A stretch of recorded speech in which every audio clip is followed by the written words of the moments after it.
Growing up as a brown girl, you're going to come across some friends who just don't get it. You know the type of friends that are non-islander, they don't understand why you can't leave the house after 4:30. The gang's on strict conditions.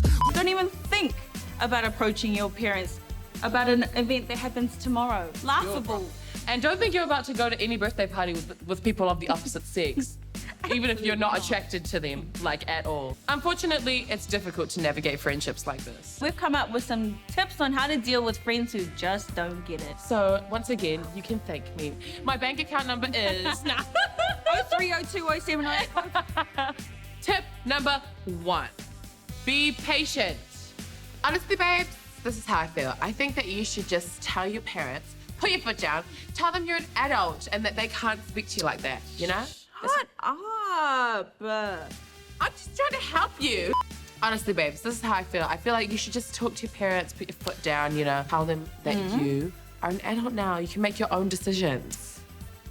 Yeah, nah, don't think I will. It's Psalm 1 thing. We don't talk back to our parents. It's like a respect thing.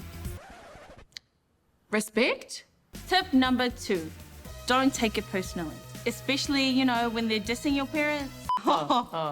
Brittany, say it again. Whoa. Brittany, say it again. Whoa, Huh? whoa. Don't do it, sis. Don't do it. Tip number 3, figure out whether the friendship is actually worth saving. Yes, sometimes your friends who just don't get it never will because they've never experienced life as a brown girl. So save yourself the emotional labor and figure out early on if that friendship is worth it. Cherish the ones who do understand you and try their best to. Otherwise, cut them off. Honestly, Destiny, this is how I feel, okay? Okay? You didn't come to Tyler's party last week, babes, and you need to come to Lily's party this week because it's close to your house. You got no excuse. I know. I'm sorry, okay? Like, I just can't risk it right now. Why can't you risk it right now? Well, my mum has only just extended my phone time until 9 p.m. and if I ask her to go to this random party, she's gonna say no. Well, and she's gonna put me back to 6 p.m. Okay, you know what? Put her on the phone. Let me talk. Let me speak to your mother. Okay? Let me speak to her. I'll go get her. Okay. You go get her. Yes. Okay. Hello? Hello? Hello?